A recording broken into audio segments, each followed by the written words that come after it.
As we are moving now into the philosophy of mind, I sometimes like to bring up the work of M.C. Escher. This is one of my favorite artists. The other two favorite artists of mine, by the way, being Caspar David Friedrich and Jackson Pollock. In any case, M.C. Escher's work is mathematically and scientifically inspired. Here, if you notice, there are three-dimensional elements going on, but of course the dragon is a two-dimensional figure.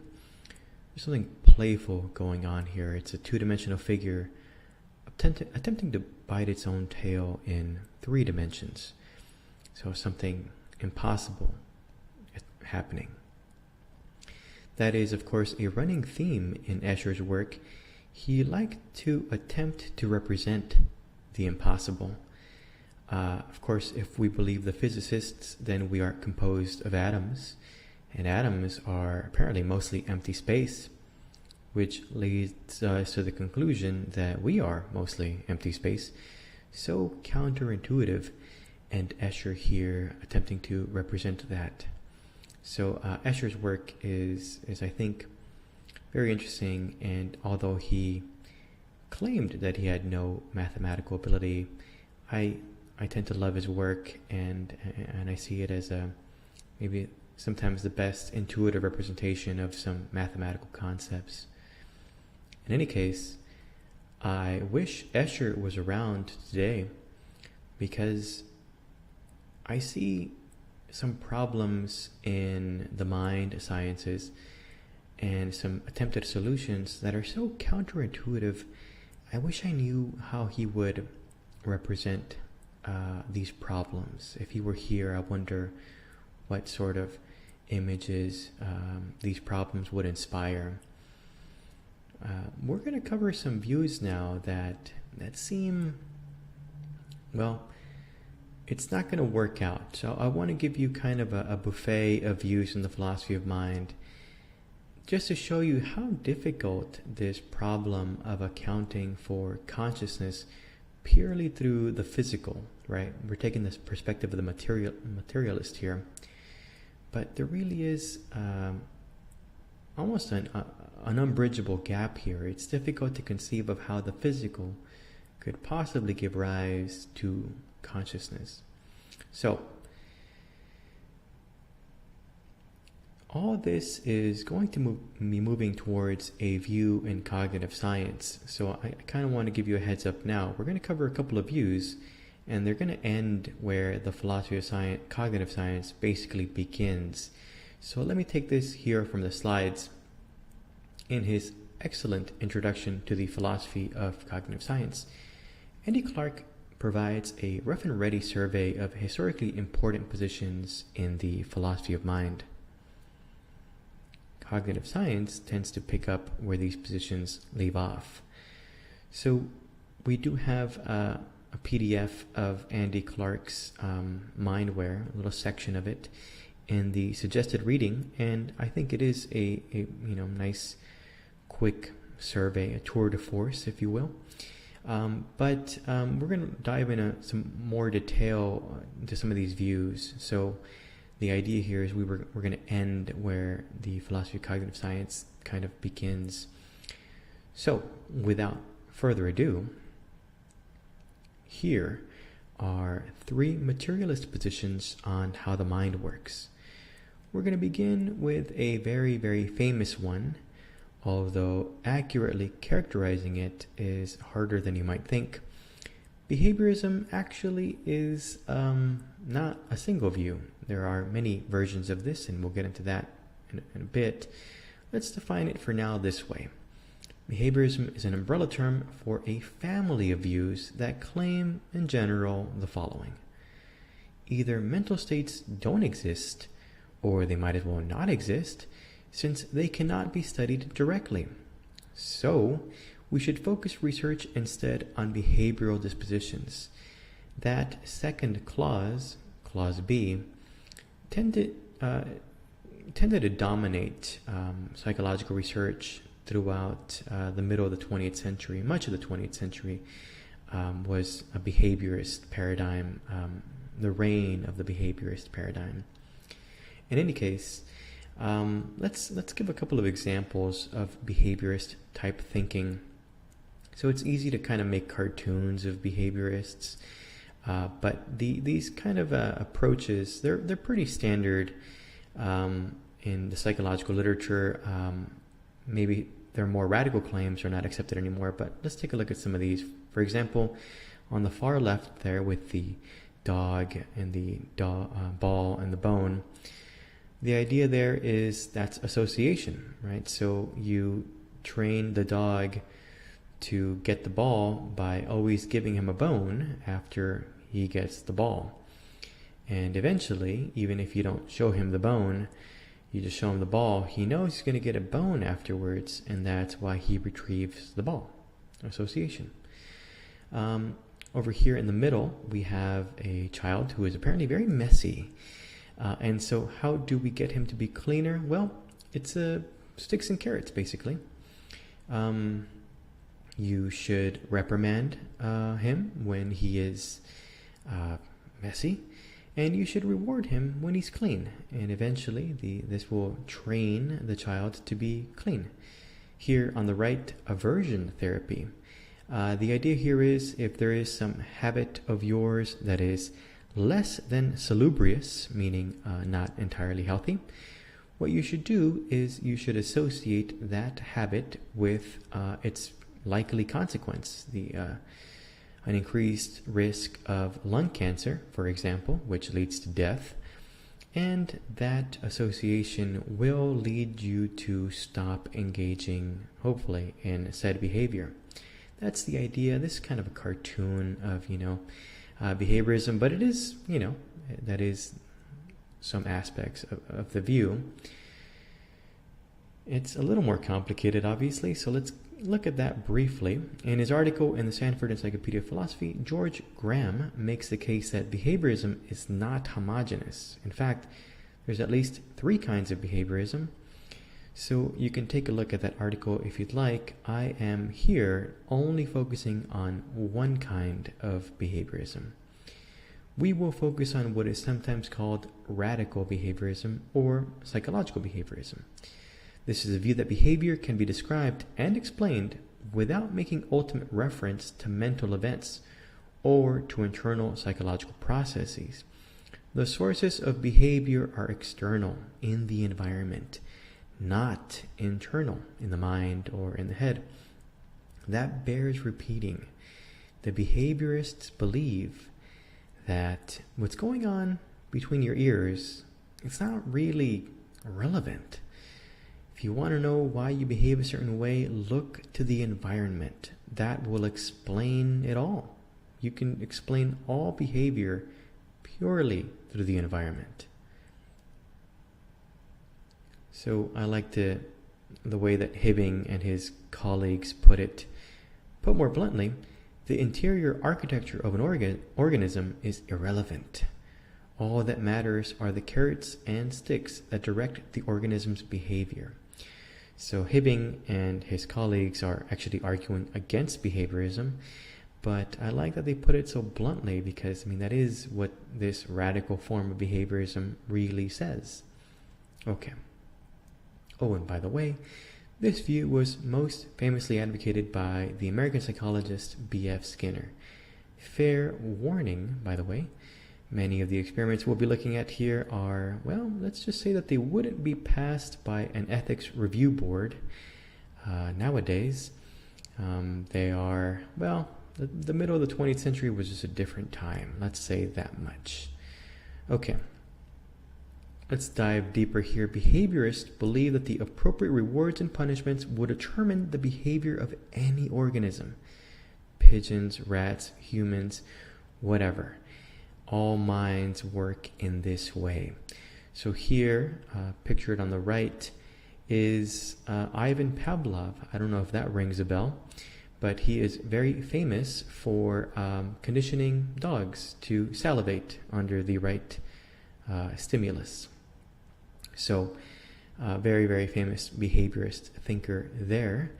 And it doesn't have to be a dog. humans will respond in the same way given the appropriate environmental manipulations.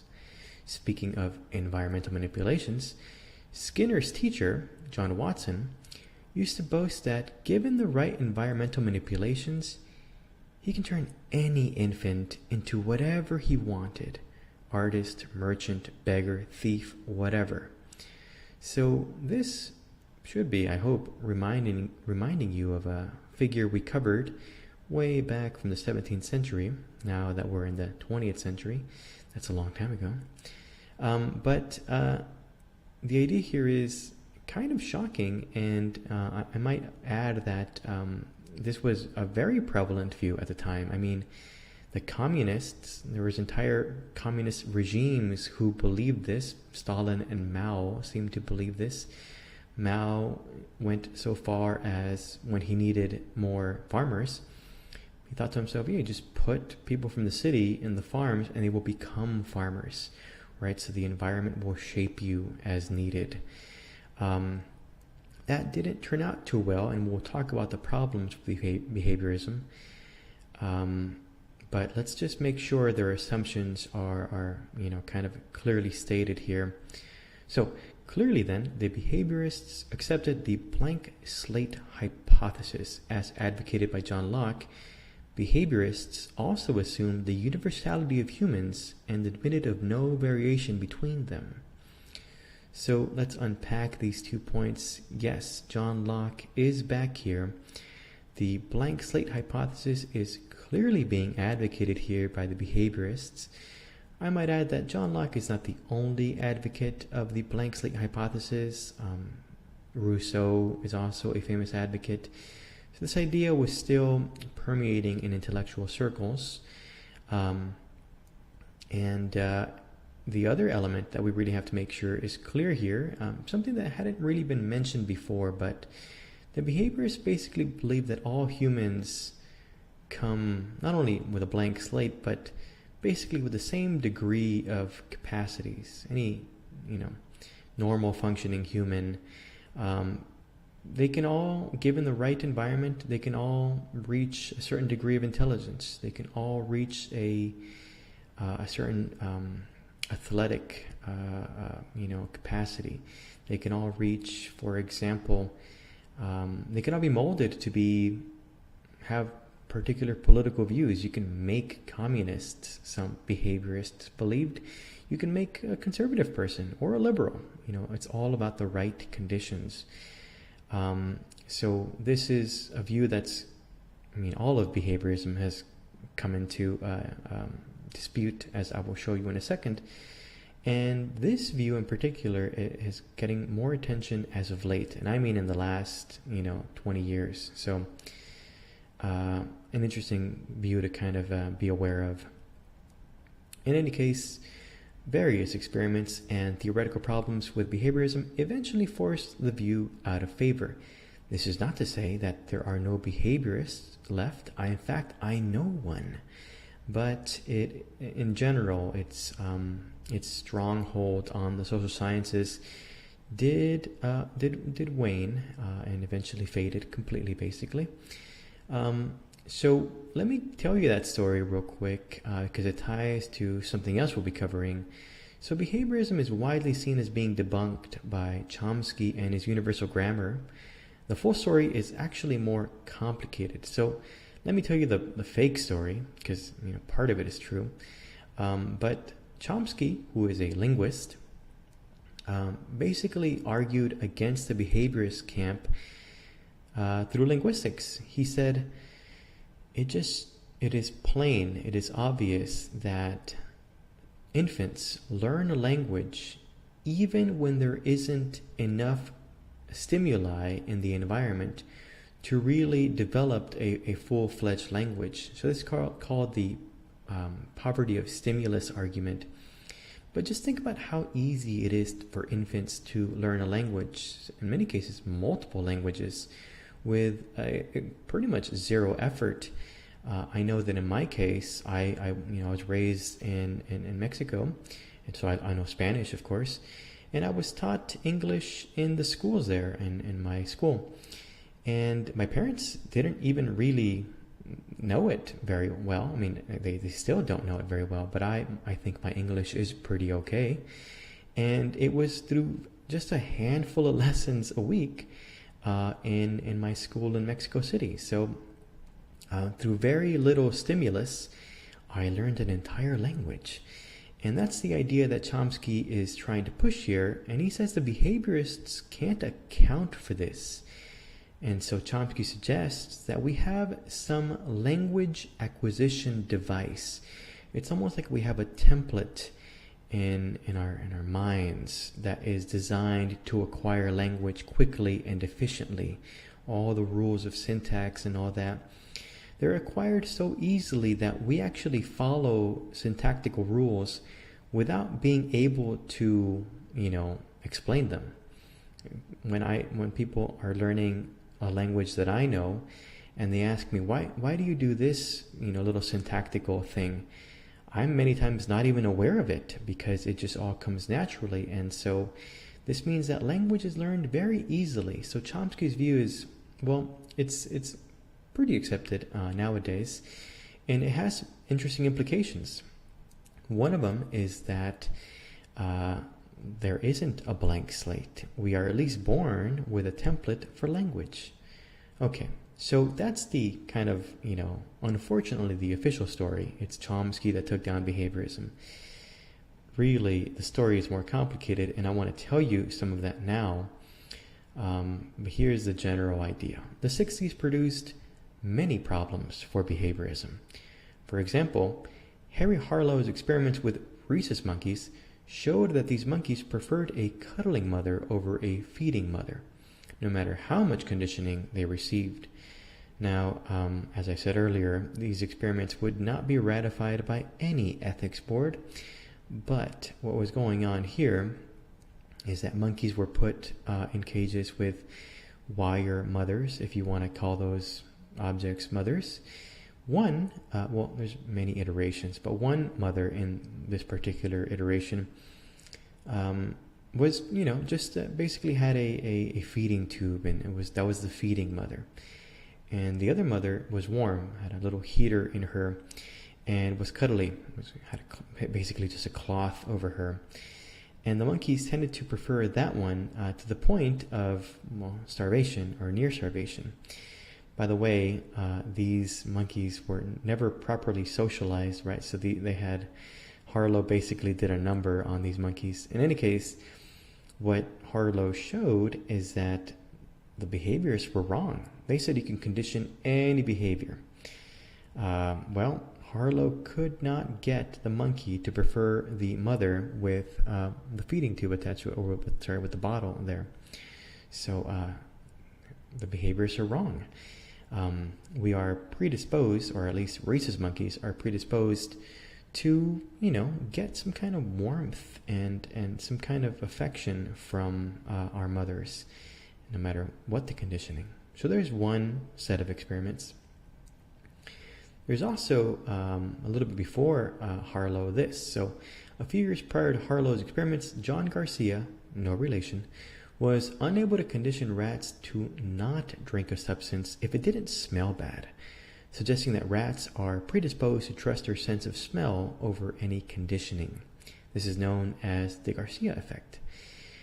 So very interesting set of experiments here. In taste aversion, basically John Garcia tried to condition these rats to not drink a particular water, and he would even radiate them and zap them and do whatever he could. But no matter what, they wouldn't. He could only get the rats to not drink a particular liquid if it smelled bad. So there's some kind of primacy there in rats to their sense of smell, and conditioning cannot overcome that predisposition. So there it is. Behaviorists are once again wrong. You can't condition anything in any organism. It seems like some things are, not only are we predisposed to, like rats are predisposed to trusting their sense of smell, and rhesus monkeys are predisposed to the cuddly mother, but no amount of conditioning can overcome that predisposition. Watson and Skinner were wrong. And here we are back to Chomsky. Around the same time that all that was happening, Chomsky was mounting his attacks against behaviorism. So that's the more full story, and I wanted you to know that. Okay, quick sidebar here on Chomsky. So this will be related to something we'll be covering in a couple of lessons, but in chapter 17 of his The Deep Learning Revolution, Sejnowski tells a story of how learning research was actually hampered by Chomsky's 1971 critique of behaviorism, Skinner in particular. This is because Chomsky made the case that the human brain couldn't generalize, but he was wrong. So it is the case that the behaviorists attempted to respond to Chomsky. So Chomsky, among many of his arguments, said that it looks like humans can recognize the meaning of sentences that they've never actually heard, and the behaviorists couldn't account for this, said Chomsky. So take a sentence, and one of his famous examples was, "Colorless green ideas sleep furiously." So my guess is that you've never heard that sentence before, but Chomsky says you know what he means, you can interpret it at least, and the behaviorists couldn't account for that because it's literally something you can't be conditioned to because you've never heard it. The behaviorists responded that parts of that sentence are actually similar to sentences that you have heard and that your brain is generalizing. Chomsky responded that he couldn't imagine brains generalizing in that way, and people tended to believe him. It turns out he was actually wrong on that. Brains can generalize, and it looks like the behaviorists were right on that count. Now, this is not to say that the behaviorists were right in general, and we're going to get into neural nets and generalization eventually, but let's not get into that yet. The behaviorists also had some mistakes in their views on learning. So in chapter 9 of his How We Learn, Dehaney corrects some behaviorist assumptions about association. In particular, Dehaney makes the case that learning is not passive, but active. The brain creates predictive models, and it learns when its expectations are violated. In other words, we learn when we are surprised. Error feedback is required for learning.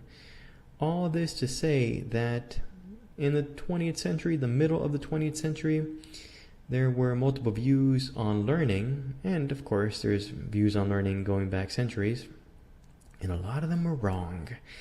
And now we have the burgeoning science of learning, which is very, very interesting. I do recommend this book if you want to check out, if you want to learn how you learn. So the case is both Chomsky and the behaviorists were wrong with regards to some learning. So that's the end of that sidebar. So now we move into another view, materialist position on how minds work. And I'm basically only presenting identity theory here so I can denigrate it. We're not really going to cover it. It just leads into the next view, basically. But identity theory is the view that mental states are brain states. So you've actually already heard this view. An identity theorist makes this argument, the correlation and dependence argument. And the idea is simple. Pain just is the stimulus of an A or C fiber. Memory, or at least long-term memory, just is some particular state of the hippocampus. So that's identity theory. And, it's not... If this were a philosophy of mind class, we would spend a whole day on it. But, I'm going to just basically denigrate it here, or I'm going to use the work of other people to denigrate it. Hoffman claims that this view is just silly, and he just spends a couple of pages kind of debunking it. Hoffman's own view has to do with interfaces. I won't get into that. Let me just give you the quote on identity theory by Hoffman. Like a rock, we have bona fide physical properties, but unlike a rock, we have conscious experiences and propositional attitudes. Are these also physical, like the mind-brain identity theorist might claim? If so, it's not obvious. What is the mass of dizziness, the velocity of a headache, or the position of the wonder why Chris won't call? In each case, the question itself seems to harbor confusion and to mismatch categories. Dizziness is not the kind of thing that can be weighed on a scale. A wonder has no spatial coordinates. A headache can't be clocked with a radar gun. So Hoffman here, clearly on the attack, and pretty early on in his book, page 4, is when he lays this one on you. The idea here is, of course, identity theory is an important feature of 20th century history of philosophy of mind, but by 2019 we have other ideas on how the mind works, and this gets thrown by the wayside by and large.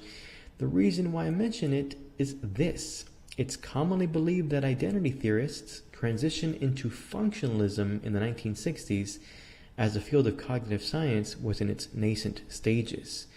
So functionalism, the view we're going to cover now, basically pulled from both behaviorism and identity theory, and of course developments in the computational revolution that were going on, and that's how this view came about, and it was integral to the field of cognitive science.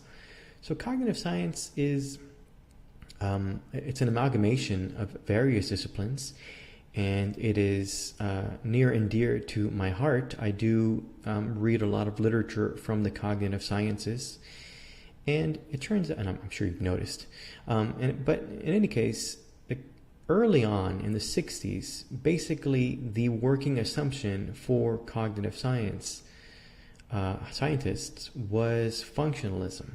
And like I said, it pulled from behaviorism and identity theory. So here's maybe a typical model that the functionalist might have. There's input from your sensory perceptual systems, and of course there's an output.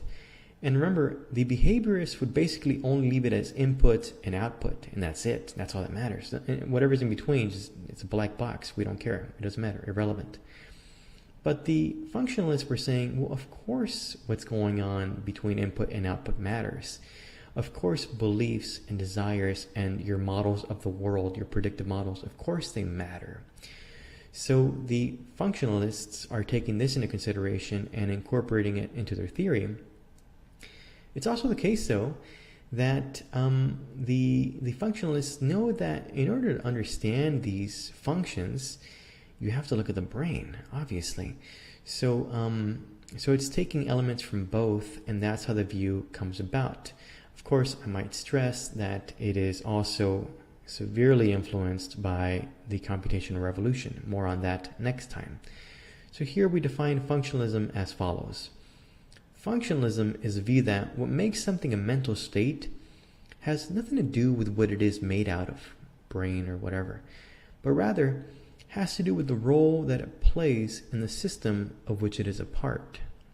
With regards to minds, a system has a mind when the system has a suitable functional organization.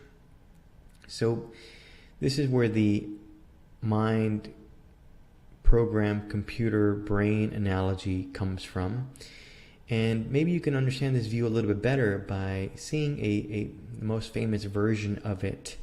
So computationalism is a form of functionalism. Computationalism, I might add, is also called machine functionalism, so I might accidentally go back and forth with that. In any case, according to computationalism, mental operations are held to be computations. So to have a mind just is to be engaged in certain computational processes. So the brain is like a computer.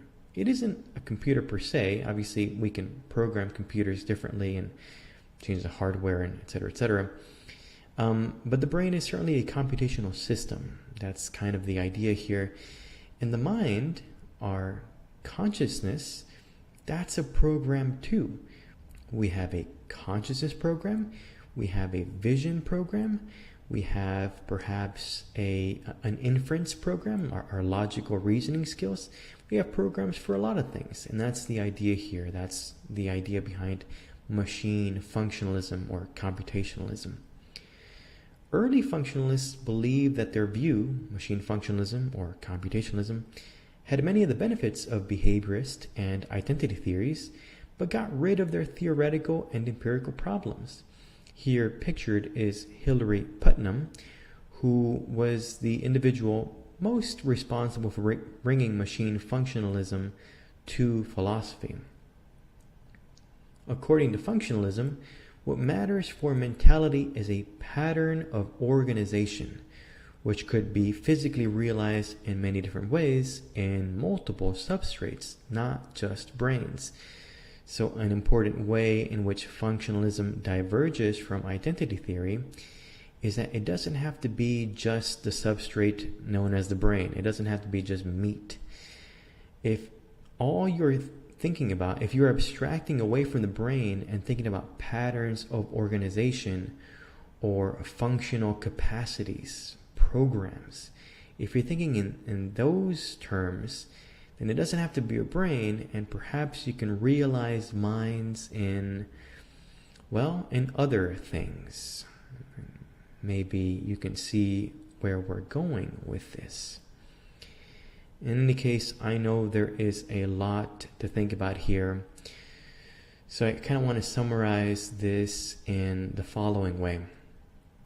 So we've been covering materialist positions. We ended here in the functionalist camp, which is when cognitive science kind of takes off.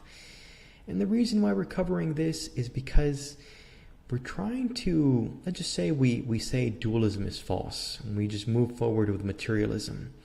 It's not like it's, a done deal. There are still problems with materialism in that we really can't answer the basic question, it seems like, about how it is that material objects do give rise to consciousness. And this problem persists today. So Hoffman doesn't believe any of these approaches solve what Chalmers calls the hard problem of consciousness. That's what we've been referring to. How do non-conscious things give rise to consciousness? So I want to be upfront about this. This is still not resolved.